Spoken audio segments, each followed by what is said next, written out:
Սիրելիներ, մենք ապրում ենք մի աշխարհում, որտեղ խոսքերը շատ են, բայց դրանց կշիռը չափազանց թեթև է։ Եվ որպեսզի խոսքը արժեք ունենա, շատ ժամանակ մարդիկ խոստումներ են տալիս։ Ոմանք եւ միգուցե մենք էլ, այդ թվում մենք, մեզ չհանենք այդ մարդկանց ցուցակից, երբեմն երթումներ ենք տալիս, որպեսզի խոսքը արժեք ունենա, խոսքի արժեքը բարձրանա։ Եվ հարց է առաջանում, ինչու։ Ինչու մեր խոսքը հաճախ բավարար չէ։ Ինչու պետք է երթվել, որպեսզի մարդիկ հավատան։ Եվ հստակ է եւ ճիշտ է, որ այսօր խոսքը շատ էժան է։ Ամբողջ աշխարհում, լինի պետական կառույցներում, եկեղեցիներում, հազարավոր երթումներ եւ խոստումներ են չեղարկվում։ Մենք խոստանում ենք, բայց չենք պահում։ Ասում ենք այո, բայց հետո այդ այոն դառնում է որջ։ Մարդիկ ամեն օր խախտում են իրենց խոստումները։ Սկսած ընտանիքում, փոքր բաներից, եւ որ երեխային միգուցե ասում ես, այսինչ տեղ է կտանեմ, կամ քեզ համար այսինչ բանը կառնեմ, կամ տղամարդիկ ավելի այսօր շուտ տուն կգամ։ Սկսած այդ փոքր բաներից եւ գնալով դեպի մեծը եւ որ խախտվում է ամուսնական ուխտը, երբ ամուսնական ուխտի մեջ ասում ենք, ես խոստանում եմ քեզ սիրել, հարգել եւ հավատարիմ լինել, մինչեւ մահը մեզ բաժանի, բայց քանի հոգիներ են պահում այդ հավատարմությունը։ Միգուցե բաժանումները քիչ են, բայց քանի հոգիներ են, որ հավատարիմ են մնում իրենց ամուսնական ուխտին։ Կամ մկրտության ուխտը, եւ որ մկրտվում ենք եւ ասում ենք համայնքի արչեւ եւ Տերոջ արչեւ, որ ես քեզ պիտի հետևեմ իմ ամբողջ կյանքի ընթացքում, բայց հետագայում եւ որ աշխարհի ցանկությունները կամ բարիքները գալիս են, գերադասում ենք ավելի աշխարհը։ Եվ մենք շատ ժամանակ մեր խոստումները ցավոք սրտի քանդում ենք։ Դրա համար, որպեսզի մարդիկ մեզ հավատան, սկսում ենք երթվել, խոստանալ, պայմանագիրներ կնքել։ Այսօր Հիսուսը ասում է մի բան մեր հատվածում, որ պիտի ընթերցենք, որ հակառակ է այս մշակույթին եւ այս ամենին։ Հիսուսն ասում է թող ձեր այոն այո լինի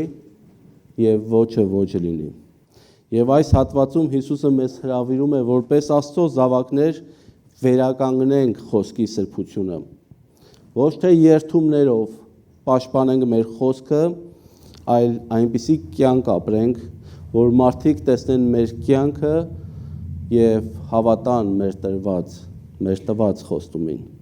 Եկեք ամեն մեկս բացենք մեր սրտերը, որպեսզի հասկանանք ճշմարտախոսությունը, որ այդ ճիշտ խոսալը ոչ միայն բարոյական պարտականություն է, այլ դա նաեւ մեր հոգեվոր վկայությունն է։ Պիտի ընթերցենք Մատթեոս ավետարան 5-րդ գլուխ 33-ից մինչև 37 համարները։ Լսենք Աստծո խոսքը։ Դարձյալ լսել եք, թե ինչ ասվեց նախնիներին. Սուտ մի երթվիր, բայց կատարիր այն, ինչ երթվել ես Տիրոջը։ Սակայն ես ասում եմ ձեզ, բնավ մի երթվիր ոչ երկնքով, քանի որ այն Աստծո գահն է, ոչ երկրով, քանի որ նրա ոտքերի պատվանդանն է, ոչ Երուսաղեմով, որ մեզ թագավորի քաղաքն է, ոչ էլ քո գլխով երթվիր, որովհետև մի մազ անգամ չես կարող սպիտակ կամ սև դարձնել։ Ձեր խոսքը թող լինի այոն այո եւ ոչը ոչ։ Սրանից ավելին չարից է։ Եկեք աղոթենք։ Սիրելի Հայր, խոնարհվում ենք քո առջևդ եւ խնդրում ենք, որ մեզ օրհնես, բացես մեր միտքը, որպեսզի հասկանանք քո խոսքի ճշմարտությունը։ Հիսուս Քրիստոսի անունով, ամեն։ Սիրելիներ, հատվածը, որ կարդացինք, լեռան քարոզի մի մասն է, որտեղ Հիսուսը շարունակում է քարոզի այս թեման, հայտնի այս թեման, որ ասում է լսել եք, որ ասվեցավ, բայց ես ձեզ ասում եմ։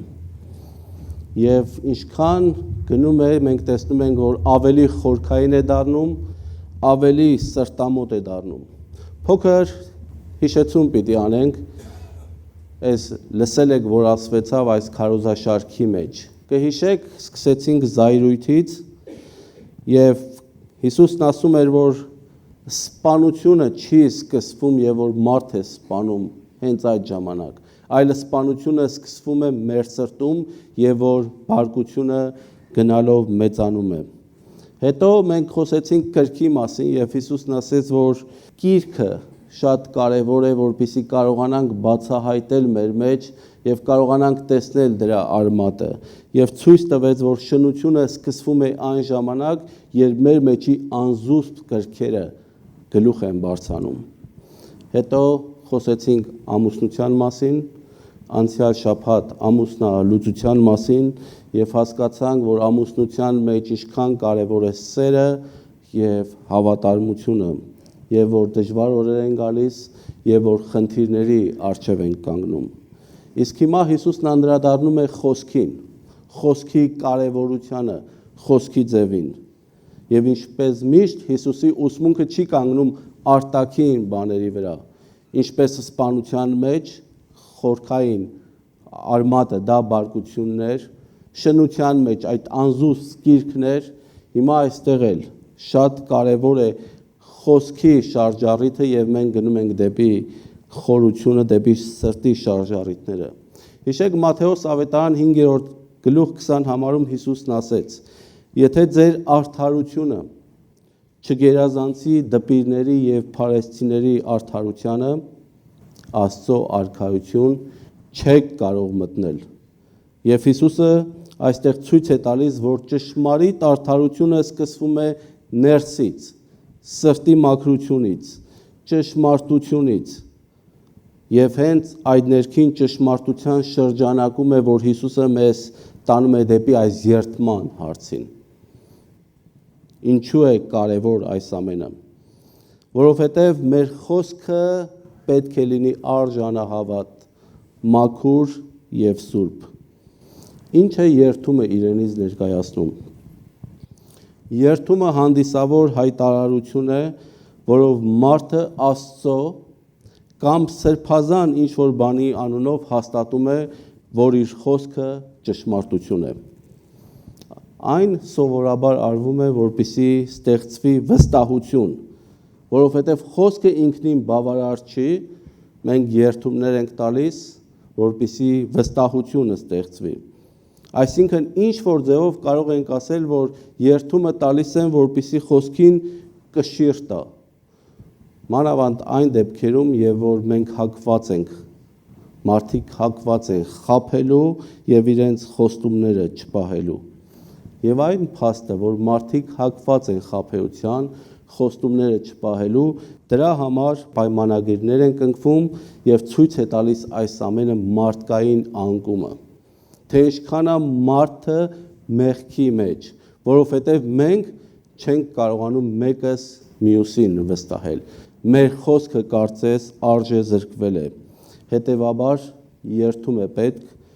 հավատալու համար։ Բայց արի ու տես Հիսուսը մեզ տանում է այս համակարգից այն կողմ։ Նա չի ասում մի խոստացեք, այլ ասում է եղեք այնպիսին, որ ձեր խոսքը լինի վստահելի առանց երդման, առանց երդումի։ Եվ Հիսուսի հետևորդների համար ճշմարտությունը ասելը պետք է բնական լինի։ Ճշմարտությունը ասելը այնքան կարևոր պիտի լինի, որ պետք չի լինի, որ Հիսուսի հետևորդը, Հիսուսի աշակերտը երդվի, որպեսզի մարդիկ հավատան նրա խոսքին։ Բայց նաև եթե պատմական անդրադարձ կատարենք, Հիսուսի ժամանակներում հրեական համակարգը, ռաբիները այնպիսի մի համակարգ են ստեղծել, մի բարդ համակարգ, որտեղ կարող էին երդվել եւ երդումը չպահել։ Օրինակ, մարդիկ կարող էին երդվել Երուսաղեմով։ Երդվում եմ Երուսաղեմով, որ այսինչ բանը պիտի կատարեմ։ Եթե երդվում էին Երուսաղեմով, կարող էին իրենց խոստումը չպահել։ Բայց եթե երդվում էին կանգնելով Երուսաղեմի ուղղությամբ, արդեն երթումը պարտավոր էին պահել։ Եթե մարդիկ երթվում էին տաճարով, կարող էին իրենց երթումը չպահել, բայց երբ որ երթվում էին տաճարի ոսկով, երթումը պարտավոր էին պահել։ Եթե երթվում էին զոհասեղանով, կարող էին իրենց այդ երթումը խոսքը չպահել, բայց երբ որ երթվում էին զոհասեղանի վրայի եղածով, երթումը պետք է պահեին։ Այսպիսի խճճված համակարգ էին ստեղծել։ Եվ Մատթեոս ավետարան 23-րդ գլխում, եւ որ Հիսուսը անդրադառնում է փարեսցիների վայրին, նայեք 16-րդ համարից մինչև 22 համարը պիտի ընթերցեմ։ Վայ ձեզ, կույր առաջնորդներ, որ ասում եք, թե ով երթվում է տաճարով հոգ չէ, բայց ով տաճարի ոսկով է երթվում, պարտական է։ Անմիտներ ու կույրեր, ի՞նչն է ավելի մեծ, ոսկին թե տաճարը, որ սրբագործում է ոսկին։ Նաև ասում եք, ով երթվում է զոհասեղանով հոգ չէ, բայց ով երթվում է ընծայով, որ զոհասեղանի վրա է, պարտական է։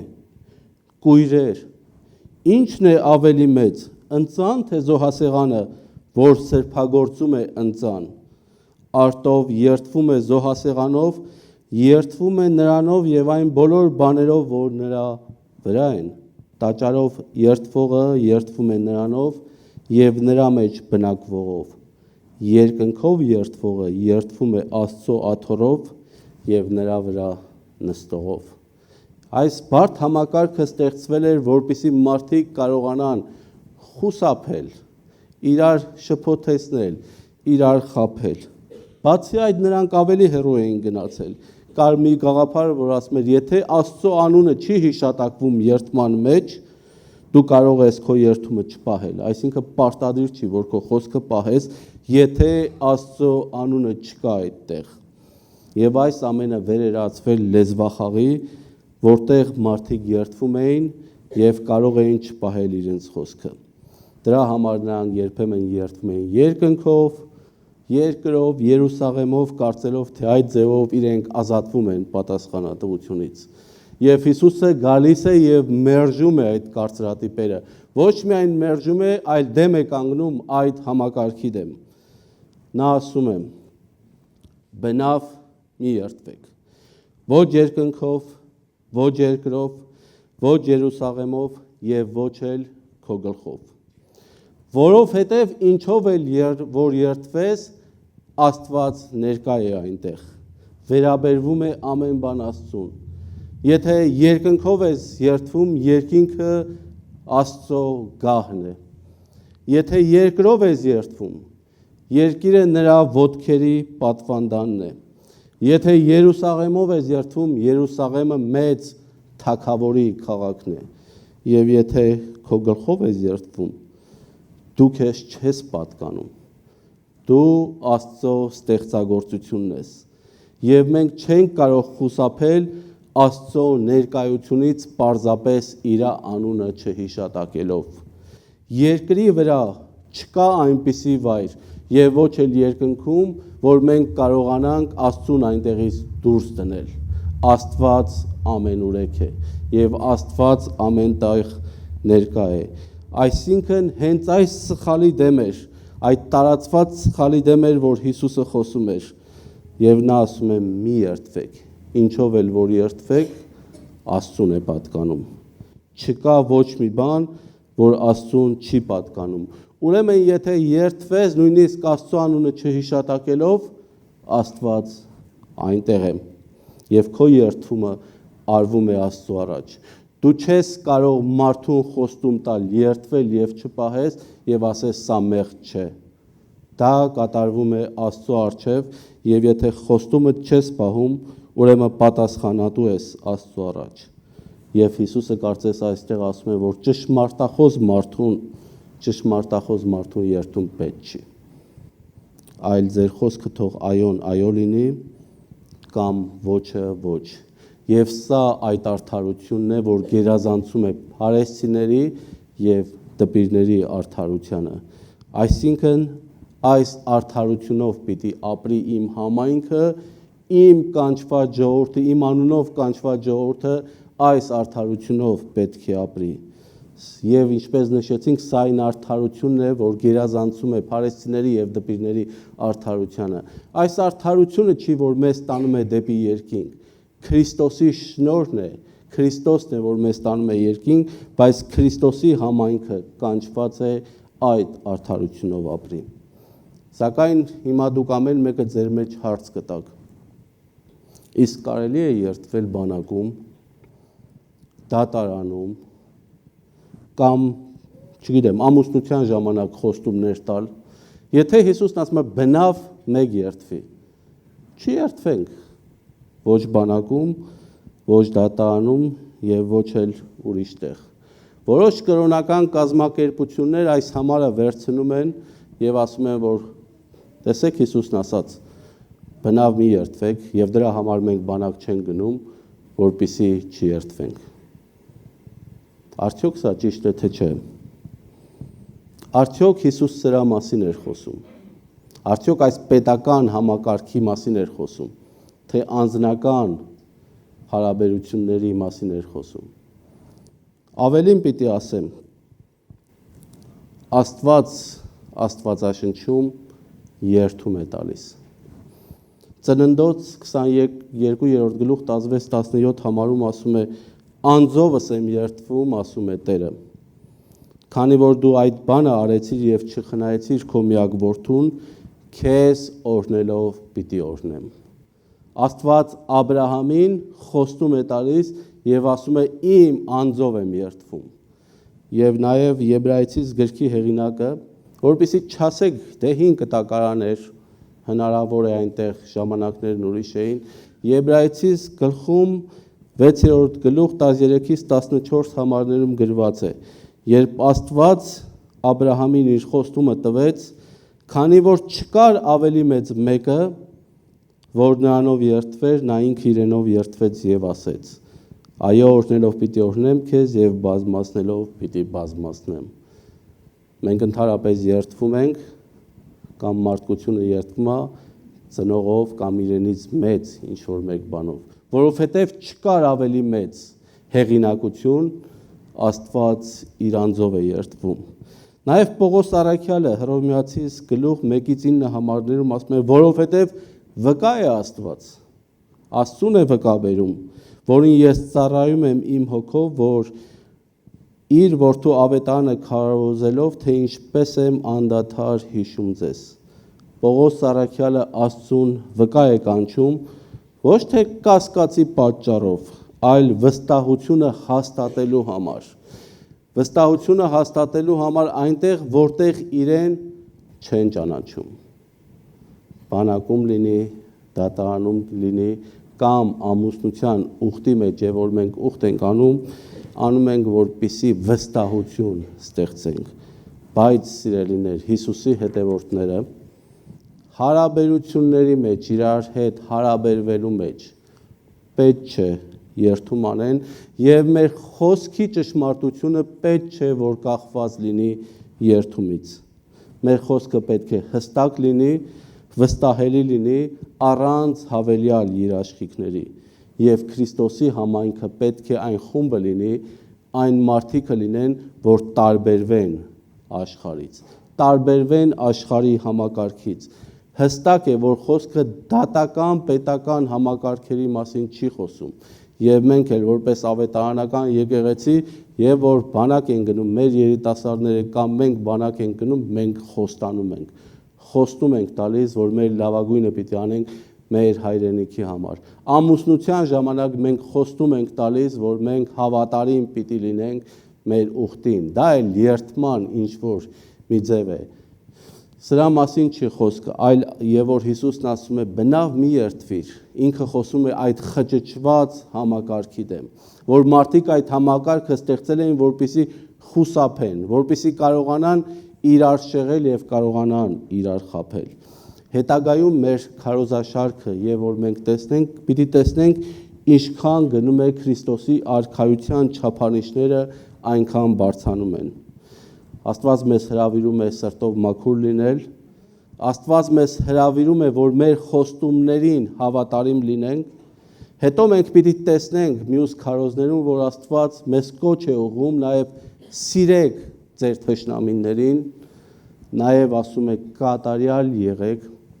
ինչպես ձեր երկնավոր հայրն է կատարյալ։ Քրիստոսի համայնքը կանչված է կատարյալ լինելու։ Մենք որպես հոգևոր համայնք, որպես Աստծո ժողովուրդ,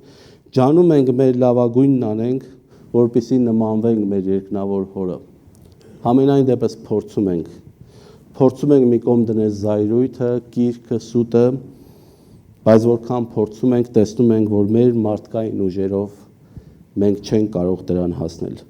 որովհետև մեղքը խորը արմատ ունի մեր մեջ, եւ սա այս ամեն ճշմարտությունը, եւ որ մենք գիտակցում ենք, տանում է դեպի Քրիստոսի ոտքերը։ Մենք կարող ենք հաղթել, մենք կարող ենք հաջողության հասնել միայն Սուրբ Հոգու օգնությամբ։ Մենք կարող ենք այս աշխարհում հաղթանակ տանել, եւ որ Քրիստոսը բնակվի մեր մեջ։ Եվ որ Քրիստոսը բնակվում է մեր մեջ, մեր խոսքերն են փոխվում։ Մեր խոսքերը փոխվում են եւ դառնում են գործ, եւ այլևս կարիք չկա, որպեսզի ասես երդվում եմ կամ խոստանում եմ, որպեսզի մարդիկ հավատան։ Ասվում է, որ ավետարանական եկեղեցին եւ որ ստեղծվեց կար բարեպաշտած միությունը։ Եվ այնտեղ եկեղեցին այնպիսի վկայություն ուներ, եւ որ ավետարանական ինչ որ մեկը վկայություն էր տալիս, ասում էին իրանք չեն խափում, իրանց խոսքը ճշմարտություն է։ Եկեք հարց տանք ինքներս մեզ, արդյոք մենք պահում ենք այդ վկայությունը։ Արդյոք մեր կյանքում, մեր շրջապատում, մեր աշխատանքի վայրերում, ընտանիքներում եւ եկեղեցիներում մարդիկ վստահում են մեր խոսքին, առանց խոստումներ տալու, առանց երդվելու։ Եվ Հիսուսի ասածը սա է. իմ համայնքը, Աստծո համայնքը, որ կանչված է իմ անունով, պետք է բացառություն լինի այս աշխարհում։ Նրանք պետք է բացառիկ լինեն եւ նրանց վկայությունը ճշմարիտ պիտի լինի։ Այո, հեշտ է եւ որ պայմանները լավ են, բայց նույնիսկ եթե կյանքը դժվարանում է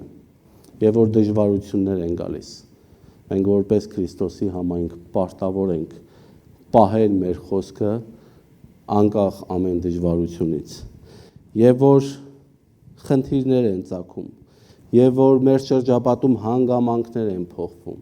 եւ որ խոստանում ենք Տիրոջը ծառայել մինչև վերջ, նույնիսկ եւ որ լավագույն առաջարկներ են գալիս, մենք փորձում ենք պահել մեր խոսքը եւ հավատարիմ լինել Քրիստոսին։ Եվ ինչպես նշեցինք, Քրիստոսի համայնքը այն համայնքն է, որ այս աշխարհում պիտի փոփոխություն բերի, եւ քրիստոնեական համայնքը կանչված է այդ ճշմարտությունը խոսելու եւ ոչ միայն խոսելու։ Մենք կանչված ենք ճշմարտությունը մարմնավորելու մեր ապրած կյանքով։